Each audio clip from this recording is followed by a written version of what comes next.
Question कई बार ये आपका इस टाइप का आपका क्वेश्चन आ जाता है। जैसे इन्होंने दिया हुआ है आपका P और Q के बीच में आपने क्या निकालनी, तुल्य धारिता निकालनी है। C1 C2 C3 और C4 आपके जो है 4 माइक्रोफैरड दिए हुए हैं और C5 आपका दिया हुआ है 5 माइक्रोफैरड। बच्चों यहाँ जो है ना इस टाइप के क्वेश्चन में देखो, आपको ये दोनों आपके जो है आपस में क्या है, पैरेलल में है, C1 और C3, क्योंकि करंट की आपकी दो डायरेक्शन बन रही हैं। इसी तरह से C2 और C4 ये दोनों भी क्या हैं, आपके पैरेलल में हैं। तो एक अभी आप नेक्स्ट चैप्टर में ही पढ़ोगे इसको, व्हीटस्टोन ब्रिज। व्हीटस्टोन ब्रिज में आपका इस तरह से होता है कि C1/C3 is equal to C2/C4।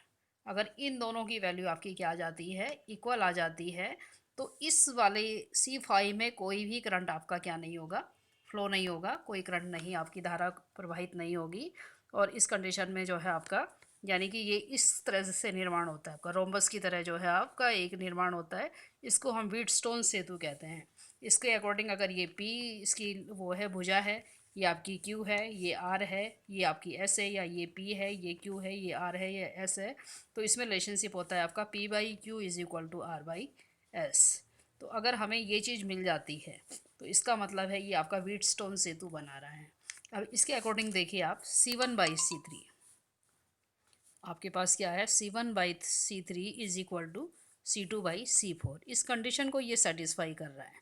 अब C1 की वैल्यू आपके पास कितनी है, 4 माइक्रोफैरड है, और C3 की वैल्यू भी कितनी है, 4 माइक्रोफैरड है। तो 4/4 इज इक्वल टू कितना हो गया आपके पास, 1 हो गया।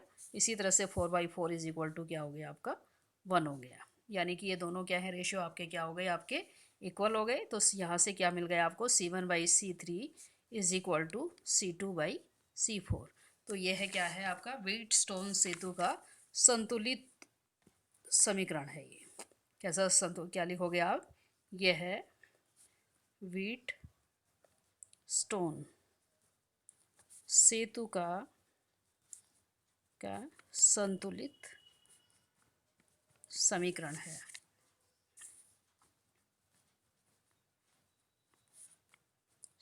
है। तो इस कंडीशन में बच्चों, इस C5 में कोई भी धारा आपकी प्रवाहित नहीं होगी। यानी कि जो C5 है, 5 माइक्रोफैरड, इसका कोई रोल प्ले नहीं होगा। अब आप देख रहे हो, जब इसमें धारा प्रवाहित नहीं होगी तो यहाँ से तो करंट की देखिए दो डायरेक्शन हो गई, एक ये हो गई आपकी, दूसरी आपकी ये हो गई। अब जब यहाँ करंट फ्लो नहीं हो रहा है तो ये इसके साथ में क्या होगा, C1 और C2 आपके क्या हो जाएंगे, सीरीज़ में हो जाएंगे। और इसी तरह से देखिए आप, C3 और C4 ये दोनों भी क्या हो जाएंगे, आपकी श्रेणी क्रम में हो जाएंगे। तो पहले आप इसके साथ में फिर ये C1 और C2 आप श्रेणी क्रम में निकालोगे, C3 और C4 का भी आप क्या निकालोगे, श्रेणी क्रम में निकालोगे। फिर ये दोनों एक दूसरे के क्या है, C12 और C34 ये आपके क्या हो जाएंगे, पार्श्व क्रम में हो जाएंगे। तो मैं दिखा देती हूँ आपको किस तरह से आप करोगे इसको। पहले आप क्या लिखोगे, आप इसमें ये लिख सकते हो आप, C5 में कोई धारा प्रवाहित नहीं होगी,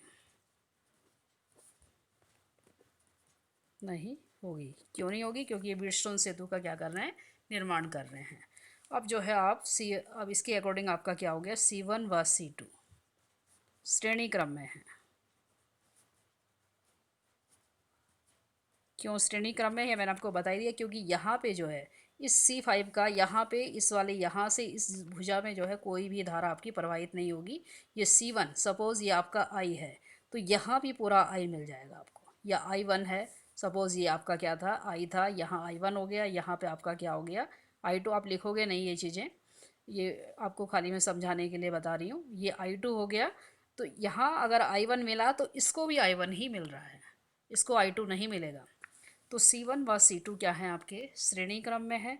तो C1 की वैल्यू कितनी आपके पास, 4 माइक्रोफैरड है, और C2 की वैल्यू भी कितनी है आपकी, 4 माइक्रोफैरड है। तो इसके लिए आपका रिलेशनशिप क्या आ जाएगा, 1/C12 is equal to 1/4 plus 1/4। 4 और 4 का एल्शियम 4 हो गया आपका, 1 + 1 इज इक्वल टू 2। तो 2, तो यानी कि आपके पास आ गया 1/2। और C12 इज इक्वल टू क्या हो जाएगा आपका, 2/1, यानी कि 2 माइक्रोफैरड। अब इसी तरह से आपने निकालना है C3 C4, तो ये भी सेम रिलेशनशिप निकल जाएगा, क्योंकि आपके क्या हैं, इक्वल हैं। तो C3 4 इज इक्वल टू, ये भी आपके पास आ गया 2 माइक्रोफैरड। अब C12 और C34, अब ये क्या हो गया आपकी, देखिए यहाँ से करंट की दो डायरेक्शन हो गई, एक यहाँ चले गई, एक आपकी यहाँ चले गई।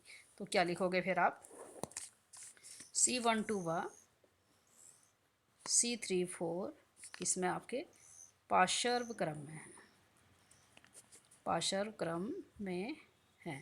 तो टोटल जो तुल्यांकी जो है इनकी धारिता हो गई C1234 इज इक्वल टू क्या हो जाएगा आपका C12 प्लस C34।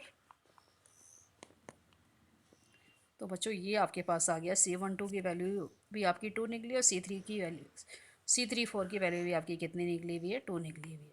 तो 2 + 2 इज इक्वल टू आपके पास हो गया 4 माइक्रो फैरड। ये क्वेश्चंस आपने करने हैं, इसी के बेस पे मैं आपको 2-3 न्यूमेरिकल्स और देती हूँ।